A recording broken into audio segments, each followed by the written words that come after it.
Welcome to the Tips for Your 20s podcast. My name is Becca and today I'm talking about everything to do with careers. I am joined by the wonderful Shoshanna, aka the Fairy Job Mother, who has shared her insight into the industry as well as providing some information on how you can get your first job and some of the things you might need to overcome before you get a promotion or succeed with your career goals. So without further ado, I really hope you enjoyed today's episode, and if you do, please ensure to give a follow or subscribe and let me know what you would like us to talk about next. Welcome to the podcast, Shoshanna. Thank you so much for being here today. Thank you so much for having me. I'm really excited, and I do have to say I love your setup. It's very, professional and it's really good. Thank you.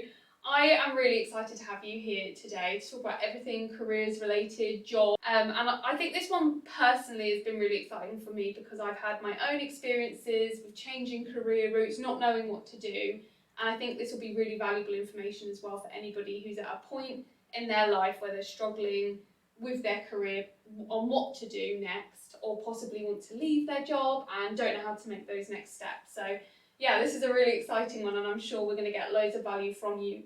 You have your own social platform. You have created the Fairy Job Mother, which is such an incredible name. Where did that come from? Do you know what? I just randomly thought of it one day, honestly. It just came to you? Yeah, it just came to me. I thought, maybe that's a cool name. And then I thought, you know what? Surely this is too common. Loads of people must be using this. But then when I went on socials, there wasn't actually really anyone using it, so I just went with it. It really reminds me of Shrek. The fairy godmother in there. I do love Shrek though, so it's alright. I don't know if that's a good thing. No, I love it. I think it's catchy. Tell me about the background of you, how you created your Fairy Job Mother, and your own career history as well. Yeah, of course. So hopefully this answer is not too long, but I think in order to tell my career history and talk about Fairy Job Mother, I kind of just need to start from the beginning. So kind of fast forwarding to when I was much younger than I unfortunately am today, when I was in secondary school. So at school I really struggled, in a sense of I struggled to concentrate, I struggled to get anything done. I loved school for the social aspect, however, I did not want to learn. I'm the type of person, and I know it's bad, but I'm the type of person where it's like, if I'm not interested in this thing, I have zero interest in doing it. So I just didn't want to study all these subjects. So anyway, I basically finished secondary school with pretty much the bare minimum GCSEs, and then I went on to my A-levels, which I actually then failed, and ended up getting into university through clearing. So I had 3 university offers. I did not get into any of them. I was devastated, but wasn't surprised. And I basically had to call up my university and beg them to let me in. And the university I ended up going to was probably one of the best things that I ever did. But anyway, based on that, I kind of, when I failed my A-levels and when I didn't get into university, that was kind of like an awakening for me. And I was like, okay, this is it. You need to do something with your life. You need to make a change. Otherwise you're going to go nowhere, basically. So I got into this new university through clearing, and I said to myself, okay, this is it. You need to make an effort.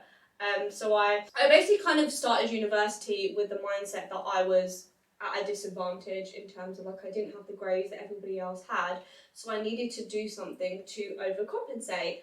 And what I did to overcompensate was essentially gaining as much experience in the industry as I could. So I went on to study marketing because I'd always been interested in getting creative, and I did my year 10 work experience in marketing. So essentially from basically starting university, I ended up doing internships every summer. I did a placement year, and then during my final year of university, I worked for a startup for a full year, which led to me graduating with about 2.5 years of experience, which is something that most people don't have, which set me up quite nicely in my career. And I then went on to land my graduate job I had about 5 offers to choose from, which was really amazing, from really good companies. And I joined the tech industry, and I was actually at that company for 5 years. So I started in a marketing manager position, I then moved on to EMEA marketing manager, so I was managing marketing for Europe, Middle East and Africa, and I then did various different marketing roles, and then my most recent role was essentially a head of marketing role, and I then have recently left the company. Anyway, where I'm going with that is essentially some way through that long story, I started Fairy Job Mother. So I started Fairy Job Mother about 2 years ago. So during COVID, in my marketing roles, I was travelling about 70 to 80% of the time globally. And then obviously COVID hit and that had all stopped. And I had this idea in my head from my struggles at university, my struggles at school, as I found the career advice available really bad, if I'm quite honest. Even when I was at university, I would, you go to the career services and it was a career advisor who, hadn't been in my position, or if she had, they hadn't been in the industry for the past 20 to 30 years. And it was just this kind of generic one-size-fitted-all approach. And I thought, do you know what? I've worked my arse off through uni to get as many internships, graduate job offers as if I could. And now I have, at the time, I had about 3 years corporate experience. So I was like, do you know what? I think I know a thing or two about finding a job and growing my career. So I want to start something to help other people, essentially. So it was really built from those struggles and a gap I saw in the market of lack of career advice, essentially. So that is a very long-winded answer, but that is essentially how I started Fairy Job Mother. And originally, I just started kind of posting videos online, on Instagram, quite consistently. Really just wanted it to be an advice platform. And then over the past 2 years, it's kind of turned into a business, essentially, which is not something that I originally planned on doing. I thought, okay, maybe I might offer coaching, maybe I might offer one-on-one services, but it's turned into a lot more. It's bloomed. Yes, which is great. And now I've actually recently left my full-time job to pursue it full-time. Well, congratulations on that, on creating such an amazing platform that people can access, and it's a free platform as well that isn't normally offered. And like you said, there wasn't much out there at the time that you could see that people could access. One of the things that I've really pinpointed there when you were talking is the fact that you got experience during your time at university. And I feel like that's a huge problem for a lot of people when they come out of university and they want to get a job, and the job that they're applying for says, sorry, no, you haven't got enough experience. I personally went to university to study to become a teacher, so I had teaching experience at the same time. That was part of my degree. I feel like the degree should be doing more to give the experience to their students to enable them to find a job afterwards. What do you think? I think definitely. I mean, I think there definitely has been some evolution. So I studied marketing and my course was a 4-year course, so it included a year in industry. So to be honest, I think the majority of courses do have that as an option. It's whether people want to do it or not. And that's obviously completely up to them. But yeah, I do think universities could definitely do more, but then it's you can only push people so far, right? Some people, they just go to uni, they want to have a good time. Quite admittedly, they don't want to think about finding a job. They're pushing that to as far back of their mind as they can. But with that said, I also feel like a lot of students and graduates, they have a lot more experience than they think. Most people these days, when they're going to university, they have to get a part-time job, right? Your job in Sainsbury's or your job as a bartender, those are valuable experiences. It's all about how you communicate those experiences, because throughout that, you've developed so many transferable skills. Every job posting, they are looking for communication, teamwork. Those are all the things you've developed in those roles. So for me, it's really about kind of honing in your communication and storytelling skills so you can tell that experience in the right way and position it as, yes, this is relevant experience for this role. Even though I wasn't specifically working in my desired industry, this was still valuable and this is why. Definitely, and I think it can also be helpful for somebody who goes into a degree that could be quite vague, because there are quite a few degrees that you can do that don't specifically correlate with a job. So I went into teaching, so I knew I was going to be a teacher.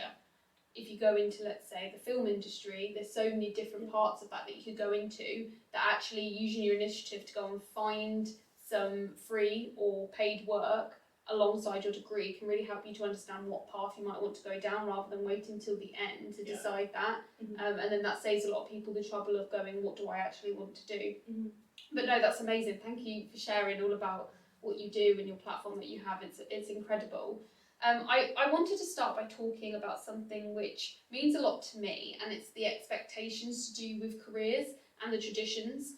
I feel like I have stuck to the traditions of careers my whole life, so saying that you have to work 9 till 5 and that go into one job for the rest of your life and you work your way up along the ladder. And I think a lot of people also have that tradition in their head and that sort of voice in their head going, that's the only way it can be. What expectations do you think there are around careers that you want to overcome? That's a really good question. So I think the first expectation, I'd like to challenge or overcome is basically what you just said, right? So you pick one job and one career and you work it for the rest of your life.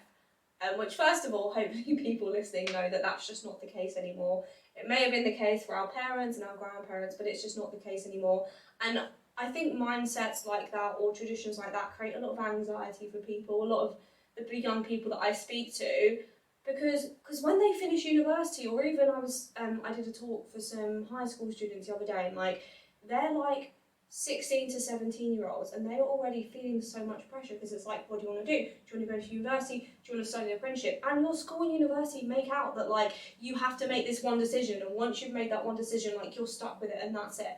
And that is not the case, right? For young people listening, honestly, all you need to do is find something that seems interesting to you right now, try it out, and if you love it, that's great. And if in 6 months' time or a year's time you don't like it, that is absolutely fine. You can change your career, change your role as many times as you want because it's your life. And like I said before, in any role, in any industry, you're going to have developed so many transferable skills that if you have the right storytelling skills, you can make that experience relevant. So I definitely think the first stereotype I would like to challenge is you have to pick one career path and stick to it because, like Becca, that is not the case, right? And I feel like once you look at it with that mindset, it takes away a lot of the pressure because you don't have to pick something. A lot of young people feel like they have to pick something and they're like, well, what if I make the wrong decision? So definitely that stereotype for sure. I think definitely working has changed, working hours, flexibility, etc. I do think I don't know if it's a stereotype, but definitely with the rise of platforms like TikTok, you are seeing a lot of different ways of working, whether that be remote working, whether that be traveling abroad, whether that be self-employed, and that's great. Those things are all valuable, but I think sometimes it's quite damaging because certain lifestyles are made out to look so glamorous, and with everything on social media, people only show their highlight reel, people only show what they want to show. So obviously they're going to make out their life is amazing so that you follow them or so you buy their course. But the reality is sometimes, working remotely or doing these things just simply aren't as glamorous as they seem. I completely agree. I've always thought that the idea of travelling the world and going and visiting lots of different countries sounds amazing, but then I really thought about it and I was like, as a person, I like my home comforts, and travelling around the world just isn't the highlight, like you said. It isn't that glamorous at all, is it? Well, you've travelled globally. What was it like? Yeah, so with my full-time corporate job, I was travelling globally. Yes, it was great, but it was also exhausting because, I was in a different time zone every week, every month, so it was it's very tiring. It's not like being on holiday every day, either, is it? It's not, and I get it, if you're a business owner, you have more flexibility, but for me personally, I couldn't think of anything worse because when I'm abroad, to me, that means I'm on holiday, right? I want to enjoy myself. I don't want to have to worry about checking my work email. So for me personally, I don't feel like I have the discipline to do that. Some people might, but what I'm trying to say is that not everything you see on social media is real. And I also feel like certain mindsets towards work have slightly changed. So I do feel like our parents, maybe I'm wrong, but our parents' generation and generation before that, they had a very much work to live mindset. So I'm going to get a job because this is what I need to do to support myself. However, since different social media platforms has come around, almost this narrative of you are living to work has come. So it's almost this hustle culture. You need to be working 24/7, etc. And it can be quite toxic, right? Even for me, I've been caught up in it, and then I still compare myself to other people because now I'm a full-time business owner. I'm always thinking, should I be doing more? Should I be working at weekends because this person is? So I definitely feel like that's an interesting shift as well, from the work to live to work. And I don't necessarily know think that that's a good thing, right? I totally agree with you on that one, because since changing career routes, I have much more flexible hours, and I feel like sometimes I can't post that I'm going to the gym in the middle of the day because people will think, well, why is she not at work? When people aren't seeing my whole day and that I start earlier and I work weekends. And it's definitely educating people of the different routes that they can go down, so that people know that working flexible hours is a thing. And if you're self-employed, you also make your own hours, but also if you, as a self-employed person, if you don't put the work in, then you're not necessarily going to see the benefits as well. So I agree that that shift of understanding there are different job roles, and that, like you say, not everything you see on social media is exactly as it is. We can all judge that TikTok star or YouTuber, because I remember when YouTubers were a huge thing before, and think, oh, they've got such an easy life. But you can't see how many hours have gone into editing that video and how long that they've had to spend, and then for them to not get what they wanted out of it, and working with brands and things like that. It's all a lot of management and admin as well as putting yourself out there as well. So yeah, I couldn't agree more. You've just touched on a little bit about how you've worked with younger people and them thinking they have to choose one job for the rest of their life. And I remember going through that in school and thinking, what do I want to do? I was a B student across the board. I didn't have a clue what I wanted to do because I didn't excel at one thing. I had a lot of friends that maybe were really good at maths, and so they went off and studied maths at university. I literally didn't know, and I think that's why I went into teaching, because teaching is quite a broad range of subjects and I could do a bit of everything. How can we help people to overcome this thing of one size fits all and going down that one path? Like, what can we give to people? How can we help with their confidence to go and do multiple things? Like you were saying about going in one path and then continuing that on. What tools can we give them so that when they do decide to change or look into a different route, that they feel confident enough to do that? Oh, okay, perfect. So I think first of all, within schools, within university, definitely changing the narrative instead of, and because the choices you make at school on your next steps, choices at university, yes, they are important, but like I said before, you're kind of fed this narrative of like, oh, you need to make a choice. Once you make, like, this is the choice for your future, right? The next 20 years are going to be based on this choice. First of all, just switching that narrative. Yes, those choices are important, but they are not the be-all and end-all, right? They're important, but say if you decide in 2 years' time that you've made the wrong choice, that's not right for you, then that's fine. So I think definitely, like, you know, changing that narrative, changing that mindset, and letting students know that this isn't the be-all end-all, because it definitely takes off a lot of the pressure. I think another thing is education, so allowing students, university students, graduates, to hear from people from different backgrounds, different perspectives, people that maybe have changed career paths like yourself, and just seeing that, you know, it's actually okay. But I think definitely the first step is switching that narrative, and then also educating young people on topics like confidence and resilience and imposter syndrome and stuff like that, because these are all things that we all struggle with, right? But a lot of the time you don't know that you're struggling with it. You just feel like it's a feeling and you don't know what it is. So definitely education on those feelings so that you can recognise them. Yeah, absolutely. I think it's also like the realism of a job. When you're in school, they say what the jobs are, but nobody talks about what it actually involves. They don't talk about that you'll be sitting at a desk 9 till 5 with that sort of job. You know what I mean? And that they're the different roles and what they actually nitty-gritty are on a day-to-day basis. How will you cope in an office environment sitting all day? What do you want to ask an employer before you start, so that you know you're going to get the best of like the bunch when it comes to picking the job? So I definitely think that is something that would help if people had the confidence and the understanding of the jobs that they're going to get themselves into, to know to then pick the right path. No one enjoys their job. It's something that I have heard multiple times before. And I definitely thought that was true until I started on my new venture. What do you think? I don't agree with the statement. I think it's probably accurate that probably the majority of people don't enjoy their job, but that's their choice, right? Because from my perspective, the majority of people, and maybe this is just me being negative, but most people are just happy to settle, right? They are, and that's fine for them. Like, they're happy with just. There's a lot of people that moan about their situation, but they do nothing to change it. I feel like there's many people like that. So the type of people that are not happy in their jobs, probably those type of people, right? But it doesn't mean that's the same way for everyone. I personally think that life is honestly too damn short to wake up every day miserable. Get the Sunday scaries every Sunday where you're dreading going to your job, right? Life is too short.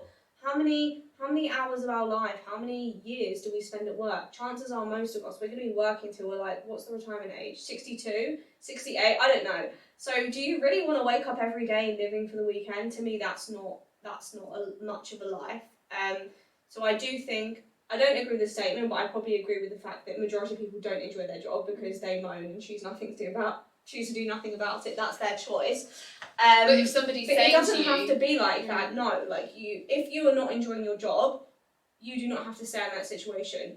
You can change your situation at any time. You can, regardless of how bad your situation seems right now, regardless of how little experience you think you have, you do have something to offer. And even if you don't have any relevant experience, or you don't have the skills, you can always take the time to build them. Yeah. But never, I would recommend for people to, never stay complacent, never stay in a situation that you are not happy with, because life is just too short. So I'm rambling, but no, I don't agree with the statement, but probably for most people that's true. But that's sad, right? Completely. Who wants to wake up every day dreading the day? Or like you say, those Sunday scaries, I remember having them, they're horrible. When you get anxious and you feel like you can't escape from what you're doing, but there are possibilities, there are always options. You just need to try and get yourself into a mindset, educate yourself on those different options so that you can then make a change in your career. I also think, like, from a career perspective, you need to think, like, what do I actually want from a job, right? Because I know there are some people, and this is fine, there are some people that are in jobs that they don't love them, but they don't hate them. They're just, this is a job, this is good, pays me really good money, like, I'm settled in this, and like this pays me good money, and I'm happy with that. And do you know what? That's fine, right? If that's what you want, that's fine. But if you are somebody that wants to be challenged every day, wants to wake up excited, then you want something else. So I think it's also important to think, do you know what do I want from my life? What do I want from my career? I'm quite an ambitious person, right? So for me, I'm never going to want to settle. If I'm not in a happy situation, then I'm going to leave. But if you're somebody that maybe isn't ambitious, doesn't really want to progress in their career, needs a job because they need one, and then maybe is planning on having kids in a few years' time or moving abroad in a few years' time, then maybe that settled job works for you. So I think that's also an important point to bring about, is that not everyone is ambitious, and that's okay. It depends on what you're actually looking for. It's your priorities in life, isn't it? Yeah. Some people prioritise their career a lot higher than other things. And that is absolutely fine. I have some friends who are more than happy staying in their job role and not progressing and not getting a pay rise. They're very happy where they are. But there are also a lot of people who want more but are not doing anything about it to get to that next step. So if somebody, and I think like one of the reasons as to why people don't take that next step is that they're afraid of change. So whether that's they love the colleagues that they work with, I hear that a lot of people saying, I don't want to move because I like who I work with. Well, unfortunately, that doesn't change the job itself. No. That doesn't change your pay. It might make your day easier, but that doesn't actually benefit you necessarily in terms of your personal lifestyle. So if somebody's afraid to change their job, whether that's moving on to a new job or getting a promotion or completely changing that, how can they make that next step? Well, it depends if it's moving jobs, getting a promotion, but I think for me, like, I always recommend starting with mindset. So regardless of the situation, if you're somebody that knows they should leave but isn't going to, or really likes the people that they work with, just give yourself a little bit of a reality check. What is actually best for you, right? Because if that, no offence to anyone, but if that company needed to get rid of you, they would do that in a split second. They have absolutely no loyalty to you ultimately, regardless of how loyal you think they may be. So that's definitely one thing to remember. You are replaceable. Yeah, you are replaceable. Because I have so many people come to me and they're like, I've just been offered this job and I'm supposed to be starting on Monday, but I've had an interview for my dream job. Like, should I take it? I feel bad. Yes, you should, because that company would have no issue replacing you if they needed to, kind of thing. So check yourself. These companies aren't loyal to you, so why are you being loyal to them to a certain extent? You've got to put yourself first, and mindset is definitely that first thing. You wouldn't be wanting to leave if the company was doing enough to get you to stay at the end of the day. If they had come back with an offer saying, we will give you this pay rise, this is like the benefits that you're going to get, you'd probably stay if you actually enjoyed that job and working for that company. Yeah. But if you're even considering working for a different company, you are considering your sort of values are higher towards the company and where your lifestyle wants to lead to you. So you wouldn't be even considering it if it wasn't something that was coming up. Exactly. And it's also pretty much proven that companies aren't as loyal to you as you are to them. For example, say if you're a long-term employee somewhere, chances are they're going to hire someone who's brand new, who's probably going to be on like double your salary. Like, the quickest way to increase your salary is actually to move from company to company, it's not to stay there. Yeah. So that's also another thing. Like, they aren't as loyal as you think they are, pay rise, compensation wise. What was the question? I feel like I rambled in a different topic. So we're talking about being afraid to change and taking that next step. So let's put a bit more specific. So somebody wants to continue doing the same career path but within a different company. What step do they need to take to be able to? And you said mindset. What do you think we need to do next? Oh, okay, so definitely get your mindset in check, and then the next thing would be like, okay, you're in this specific role, you want to stay in this role, but maybe you want to move companies. Okay, think about what type of companies you would like to work for. I always recommend a good place to start is I say to people, what are your favourite brands, or what do you like to do? And then based on those answers, I then tell them to actually research companies based on those things. So say, for example, if somebody really likes music, then let's do some research on companies that they could work for in an accounting role that are related to music. So obviously there's going to be the obvious ones like Spotify, Apple Music, but then there's going to be some kind of smaller, more medium-sized companies that you've probably never even heard of. And you'll be so surprised as to what comes up, and you think, is that a job? Yeah. Is that an actual job title that you can do? Which is incredible, really, especially if you find something that massively suits you. Exactly, because a lot of the time people think, oh, I'm in accounting, or I'm in finance, I can only work for a finance company. That's not true. Like, every company has a variety of departments. So definitely start kind of thinking about, okay, these are the type of companies I'd like to work for. Do a bit of research, maybe shortlist, 5, 6, 7, 8 companies you'd really like to work for. And then those are going to be your target companies, right? And then start focusing on, okay, how can I put myself out there to those companies? Obviously, the first natural thing for you to do would be to go on their website, right, and see if they have any job openings, and then apply. That would be great. However, sometimes these companies may not have openings, or it may be a good, 6, 7 months until they have one and you get that role. So you can start nurturing that relationship from the get-go. Can you, head over to LinkedIn and start maybe connecting with some people at that company, or follow the company page and start commenting so that you're up to date on that company's culture, showing what they're doing, showing an interest, so that if a job opening then does come up, they're going to recognise your name because you're already connected with them, or you already sent a recruiter a note. And also, just because you sent a recruiter or the hiring manager a note 3 months ago, situations change, right? Keep checking in on them, keep them top of mind so that they remember you. It really does make a massive difference, that, because I've been in the position where I've actually been recruiting myself and hiring for roles, which is completely different to what I've been in the past.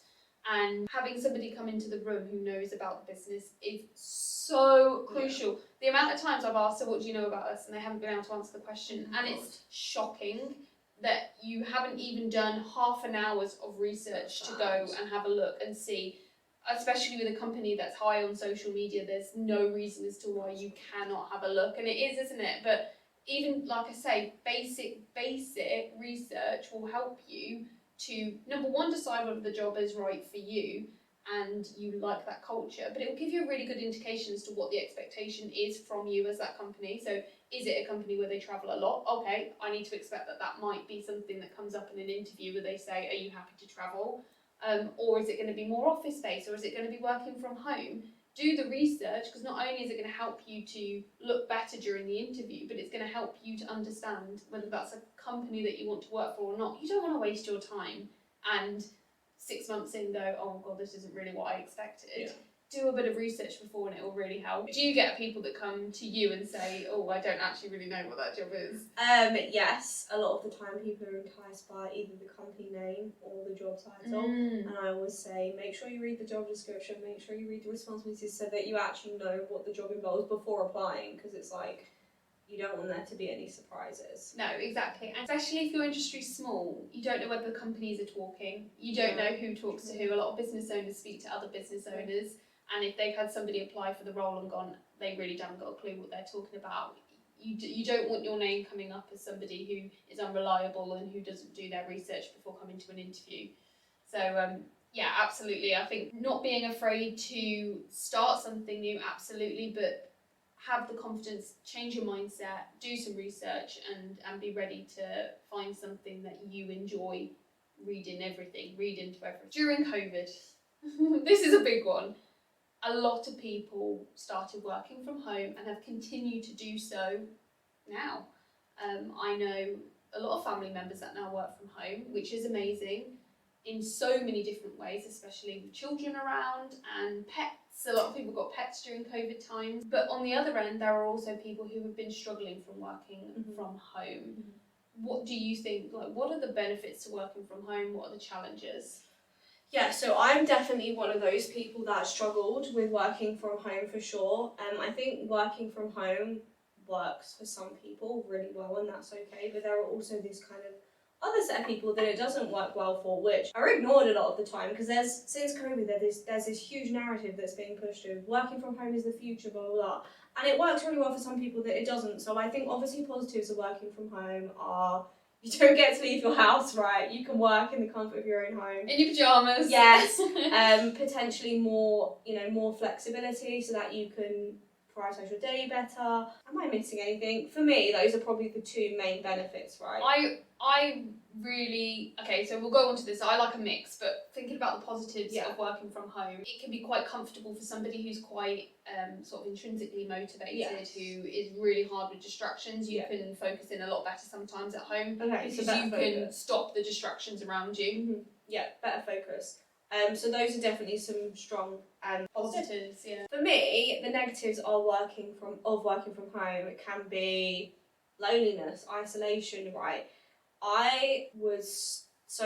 During COVID, before COVID I moved out, I was living away, then I actually moved back to London because I was working outside of London, which was supposed to only be temporarily, but it ended up being for like a year and a half, 2 years. So I was back at my parents' house in my childhood bedroom, there for like the whole day in, day out. Incredibly lonely, incredibly isolating. I'm a people person. I love being around people, right? And I had no contact. Obviously I had meetings, but it's not the same. So definitely loneliness and isolation, which is something that people don't think about, right? Work from home is great if maybe, you're a mother with 3 kids and you can take your kids to school, right? But if you are a young person who is stuck in their childhood bedroom day in, day out, like that's depressing, right? It can be so detrimental to mental health. Yeah, my mental health was like honestly awful. We are social creatures. Yes, exactly. And even after COVID, because I've been on my own for so long, like even when lockdown was over and it was time to go out, I genuinely had anxiety about going out. Like that's how bad it was. Now it's fine, but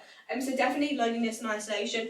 I also think a negative of it is that career-wise, one of the things that's really important for progression in your career is like visibility, making yourself known, speaking to people. If you're not in the office, that's a lot less likely to happen. It's a lot harder to happen. So I would say that's also a negative, less visibility, less chance to make your work yourself visible to senior leadership, the people that are going to advocate for you and essentially promote you.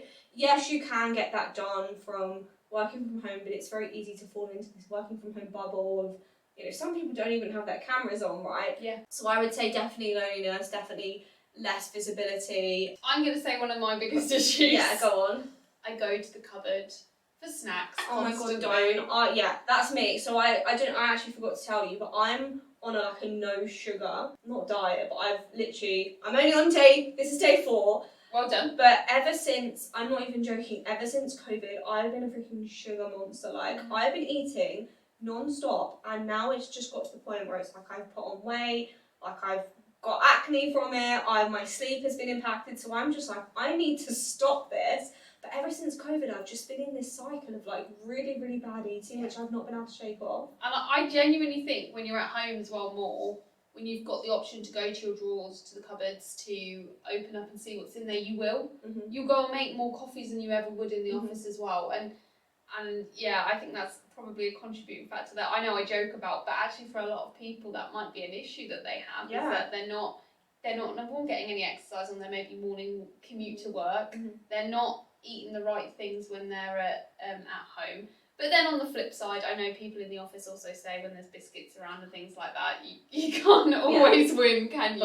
But exactly, no, definitely that. And then I also think another thing, and hopefully nobody listening takes this in the wrong way, but you know, this is a podcast for people in their 20s, right? So I'm guessing probably most people, when you're in your 20s, you're at either the beginning or the middle of your career. If you are somebody that is at kind of the beginning of your career, you need to be around people, right? You need to be learning things. You need to be shown how to do things. You need to be shadowing people, shadowing how they do things. And you just cannot do that as effectively from working from home. And honestly, I've spoken to some new hires, new graduates. They really struggled. They thought, you know, they wanted a work from home job. They thought it was the ideal situation, and they are really struggling because they have maybe one meeting with their manager a week, and that's it. They don't know anyone. No one makes an effort with them because they don't have to. Whereas when you're in the office, it's a lot different. People are right there. So like you, I personally prefer. I think hybrid is the way forward. So you know, whether that be working from home 3 days a week, going into office 2 days a week, that's a nice mixture because you can make the most of those work from home benefits, comfort of your own home. But then you're also able to get some human interaction, learn from people, and be visible. So my advice, honestly, to any young person listening would be to push for that hybrid approach because it is really important to have in-person interaction early on in your career, for sure. And if you are somebody that isn't able to get that hybrid approach, I would recommend creating a real routine for yourself so that during the day you have times where you take a walk outside and you get some exercise and get some fresh air, or you plug in some networking meetings in the evening so that you are having that social interaction, that you're not scrolling through TikTok at 2 o'clock in the afternoon when you should be working. Set those boundaries and be really disciplined so that when you are working, you are focused and you're not then getting easily distracted and thinking you're lonely. Do some things to try and make it easier for yourself if you can't get out of that working from home situation. And it's the same for the office as well. Make sure that if you're somebody that wants to be working from home but is in the office, setting those routines so that when you get home from work you have some downtime and you chill out, and that you are doing something by yourself or going to the gym, that you're trying to sort of counteract that if you can't get that hybrid approach, I think is really important as well. Yeah, absolutely. Like, obviously, career-wise, it's possible to like progress in your career if you are somebody that is 100% remote, work from home, but like you said, you have to be very, very, very extremely proactive about it and making it happen. And a lot of people, when you're starting a job, you probably don't really know how to go about that. No, exactly. My next question was all about different career routes, and I feel like we've touched on that with socials and being online. With new career routes becomes new expectations and new understandings. I really wanted to sort of find out where people can be looking for jobs. Where's best place to go to if you are looking to maybe get a new career in the social media industry, in marketing industry, where these industries are now booming? Where would you start? Because there aren't really many. I know you've got degrees of marketing, which might help you, but they're not always up to date on what the latest jobs are and things like that. That's a really good question. I mean, there's so many job sites. Obviously, there's like the Indeed, Total Jobs. Me personally, I don't rate them. Everybody uses them. They're so easy to apply for, right? Quite traditional, aren't they? Yeah, you just upload your CV. A lot of the time you don't even really have an opportunity to tailor your CV to that role because you just upload a CV, right, and you click apply and that's it. So I personally don't really rate them. LinkedIn, I'd say, is quite good for jobs. The LinkedIn filter section is really, really good. So obviously there's like a job section. You can type in any job title. You can then filter. But then also LinkedIn has like so many other capabilities. So sometimes you can find jobs on LinkedIn that haven't even been posted yet, simply just by going to the search bar, typing "I'm hiring" and then the job title. And what that does is it comes up with basically every single hiring manager or recruiter that has posted "I'm hiring." And a lot of the time, this job isn't even on the company website yet. They're actually looking out to their network and they're saying, "I'm hiring for this role. If you're interested, this is kind of your first dibs." And if you see those type of posts, you can definitely take advantage of those emails. LinkedIn is really good. LinkedIn is like a whole different conversation because there's so much about it. I like LinkedIn. Yeah. But when you have to try and be really sneaky on there, there's no chance, is there, when it says blah blah blah, has just viewed your profile, and I'm thinking, why have they viewed my profile? Do you know what? I'm so bad. I just you've got to own it now. I genuinely stalk absolutely everyone on LinkedIn shamelessly, and I don't even care. I love it. Honestly, I like seeing where people have been, and when somebody's got a new job and being able to congratulate them, that's a really nice thing. Because we don't always do that as much, I don't think. I feel like we should be congratulating people.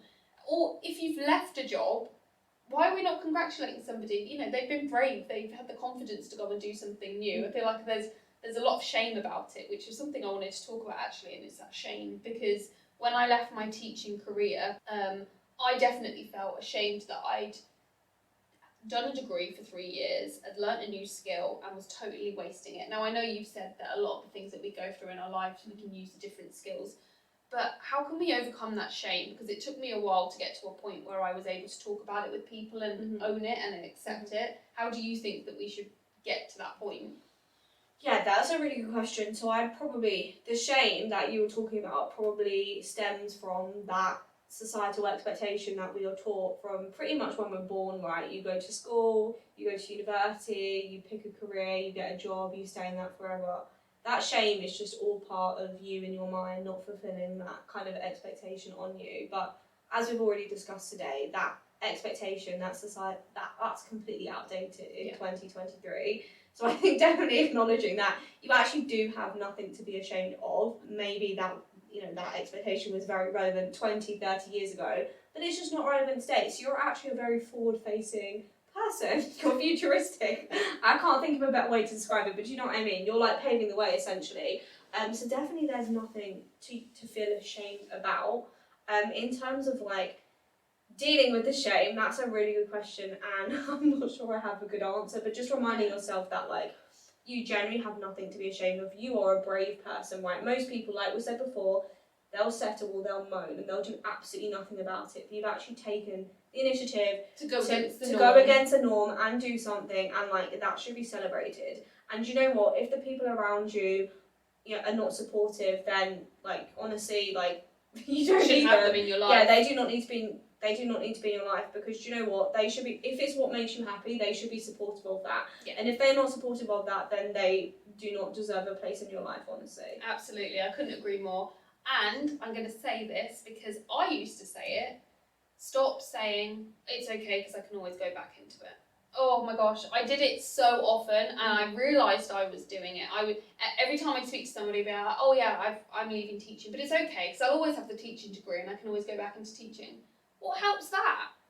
I'm moving forwards. I'm not wanting to stay on the same level or move backwards. I'm not going to go full circle. Yes, I should be saying I've got amazing skills that I've learned from teaching that can be applied to so many different things in my life. But no, I needed to stop saying I can always go back into it. Because that's not where I was at. I was trying something new. I was wanting to go into something new, and that's holding you back in a way. And that's not where you want to be.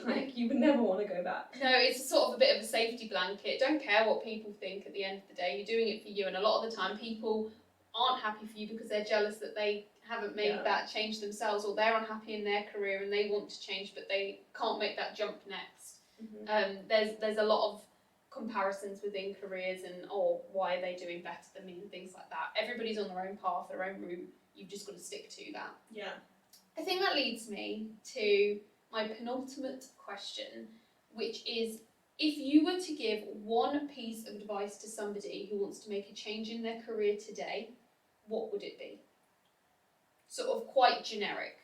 Yeah, that's a very good question. I think my answer will maybe be a bit cliche, but obviously I speak to a lot of people through my coaching, through the workshops I do, and the kind of most common things I hear are basically lies, excuses, or just lies we keep telling ourselves, I don't have the right experience, I don't have the right connections, I can't do this.